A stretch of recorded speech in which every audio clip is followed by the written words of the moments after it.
விருப்ப மனு நான் தாக்கல் பண்ணியிருக்கேன்.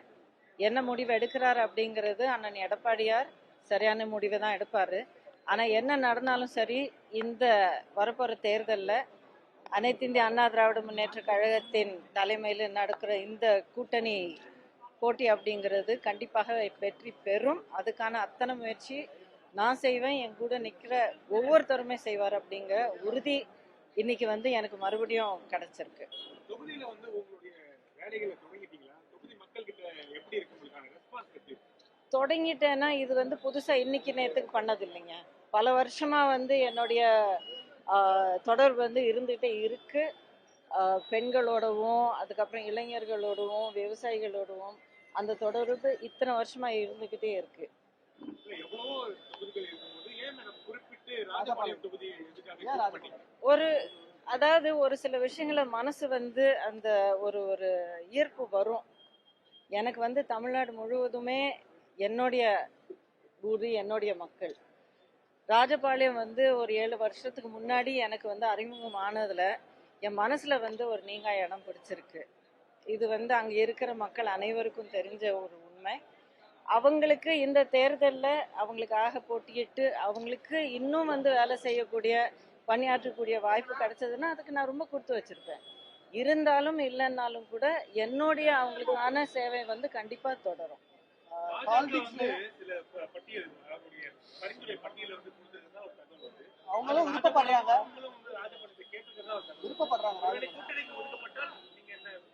என்ன முடிவு அண்ணன் எடப்பாடியார் இருப்பாரோ அது சரியான முடிவா தான் இருக்கும் அப்படிங்கறத நான் திரும்ப திரும்ப உறுதி செய்யறேன்.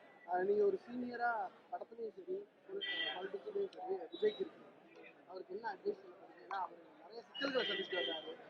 படம் ரிலீஸ்ல இருந்து சிபிஐ என்கொயரி வர எல்லாமே பார்த்துட்டு என்ன சொல்ல? நான் அட்வைஸ் கண்டிப்பா நான் யாருக்குமே சொல்ல மாட்டேன். ஏன்னா எல்லாருடைய பாதை அவங்களுடைய பாதையா தான் அமையும். அது அவங்களுடைய செயல்கள், அவங்களுடைய ஆலோசனைகள் படி அவங்களுடைய பாதை அமையும். என்னவென்றால் பொது வாழ்க்கை, அது சினிமா துறையாக இருந்தாலும் அரசியலாக இருந்தாலும் ஒரு கடினமான பாதை தான். இது எல்லாருக்கும் தெரிஞ்ச ஒரு உண்மை. அந்த பாதையில அவரும் கடந்து வந்துட்டு இருக்காரு. என்னென்ன செயல்பாடுகள் அவரோடது ஒவ்வொரு கட்டத்தில் இருக்கு அப்படிங்கிறது நம்ம எல்லாரையும் பார்க்குறோம். ஒரு நல்ல முயற்சி, மக்களுக்காக சேவை செய்யணும் அப்படிங்கிற ஒரு நேர்மையான முயற்சி யாராக இருந்தாலும் அவங்களுக்கு வெற்றி கிடைக்கணும் அப்படிங்கிறது தான் என்னுடைய. வர வேண்டிய வாக்குகள் அவர் கடத்தி கொண்டு சென்றாரு, இல்ல அவர் பக்கம் இல்லைங்க, அதுக்கான வாய்ப்பு இல்லைங்க. இது நம்ம மக்களுடைய விருப்பங்களை மட்டும் இல்லாம ஒரு ஒரு கல விவரங்கள் உண்மையாலே புரிஞ்சுக்கிட்டவங்க யாரா இருந்தாலும் இது உண்மை அப்படிங்கிறது நம்பவே மாட்டோம். அவரோட செயல்பாடு பொறுத்திருந்து பார்ப்போம். அந்த பயணம் இப்பதான் தொடங்கி இருக்கு. பொறுத்திருந்து பார்ப்போம். இன்னும் ஒரு தேர்தலை கூட சந்திக்காத நிலையில பல்வேறு, அதாவது அனுமதி கொடுப்பதற்கான காவல் மரபில் இருந்து இன்னைக்கான சிபிஐ என்கொயரி வரைக்கும் நிறைய சிக்கல்களை சந்திச்சுட்டு வராது. இது இப்படி பாக்குறீங்க?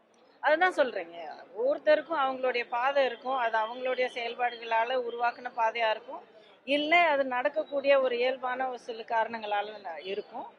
என்ன இருந்தாலும் சரி, பொது வாழ்க்கைன்னு வந்த பிறகு என்ன சவால் நமக்கு சந்திக்க வேண்டிய வந்தாலும் அதை நம்ம எப்படி எதிர்கொள்றோம் அப்படிங்கிறது, நம்ம எப்படிப்பட்ட ஒரு பப்ளிக் ஃபிகராகவோ இல்லை தலைவராக நம்ம அமைவோம் அப்படிங்கிறது நம்ம செயல்களால தான் உறுதியாகும்.